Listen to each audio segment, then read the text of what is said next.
Hello दोस्तों, कैसे हैं आप सब। उम्मीद करती हूँ अच्छे और मस्त होंगे।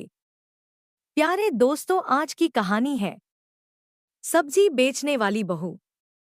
गांव में एक साधारण और मेहनती परिवार रहता था, जिसमें बूढ़े सास ससुर और उनका बेटा रमेश था।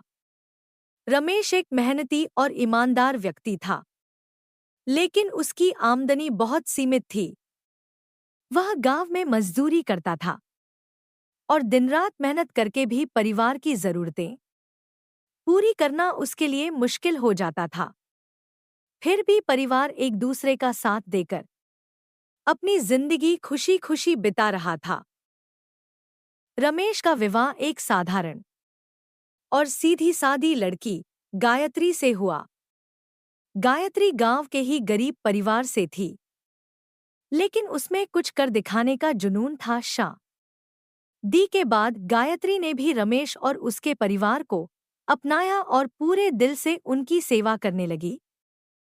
समय बीतता गया और परिवार की आर्थिक स्थिति धीरे धीरे और बिगड़ती गई। गांव में काम की कमी होने के कारण रमेश की आमदनी कम होती जा रही थी। घर में कई बार खाने के भी लाले पड़ने लगे। ऐसे में रमेश के माता पिता भी चिंतित हो गए कि आखिर उनके बेटे का परिवार कैसे चलेगा। गायत्री ने देखा कि उसके सास ससुर और पति कितनी कठिनाइयों का सामना कर रहे हैं। उसे यह बात बिल्कुल सही नहीं लगी कि वह केवल घर में बैठकर हाथ पर हाथ धरे रहे, जबकि परिवार को उसकी मदद की जरूरत थी। उसने ठान लिया कि वह भी कुछ काम करेगी और घर की आर्थिक स्थिति को सुधारने में योगदान देगी। एक दिन गायत्री ने रमेश से कहा, सुनिए, मैं भी घर के लिए कुछ करना चाहती हूँ। हम लोग सब्जी बेचने का काम शुरू कर सकते हैं।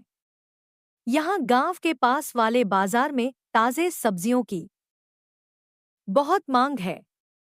रमेश पहले तो थोड़ा झिझका, क्योंकि उसे लगा कि गांव में लोग क्या कहेंगे। लेकिन गायत्री के हौसले और आत्मविश्वास को देखकर वह मान गया। दोनों ने तय किया कि वे गांव के पास वाले खेतों से सब्जी लाकर बाजार में बेचेंगे। गायत्री ने अगले ही दिन से काम शुरू कर दिया। सुबह सुबह उठकर वह खेतों से ताजे सब्जी खरीद लाती और उसे बाजार में बेचने के लिए सजाती। वह प्याज, टमाटर, बैंगन, आलू जैसी साधारण सब्जियां बेचती थी, लेकिन उसकी मुस्कान और अच्छे व्यवहार के कारण ग्राहक उसकी दुकान पर आने लगे। धीरे धीरे गायत्री की सब्जियां लोकप्रिय हो गईं। उसने सब्जियों की ताजगी और गुणवत्ता का हमेशा ध्यान रखा और अपने ग्राहकों को अच्छे से सेवा दी। लोग उसे सज्जन बहू कहकर बुलाने लगे और उसकी तारीफ करने लगे। गायत्री का सब्जी बेचना गांव में चर्चा का विषय बन गया। कुछ लोगों ने उसे देखकर उसकी मेहनत की तारीफ की, लेकिन कुछ ने उसका मजाक उड़ाया और कहने लगे, रामेश की बीवी तो अब सब्जी बेचने लगी है, क्या जमाना आ गया है। पर गायत्री ने इन बातों पर ध्यान नहीं दिया। उसने ठान लिया था कि वह अपने परिवार के लिए मेहनत करेगी, चाहे लोग कुछ भी कहें। उसके सास ससुर को भी पहले थोड़ा संकोच हुआ, लेकिन जब उन्होंने देखा कि गायत्री की मेहनत से घर की स्थिति सुधार रही है, तो उन्होंने भी उसका समर्थन किया। गायत्री की मेहनत रंग लाने लगी और धीरे धीरे उसकी कमाई भी बढ़ने लगी।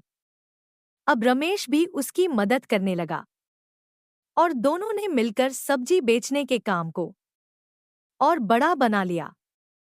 गायत्री ने अपनी ईमानदारी और मेहनत से बहुत से ग्राहकों का भरोसा जीत लिया था। कुछ ही महीनों में उनकी आर्थिक स्थिति सुधरने लगी।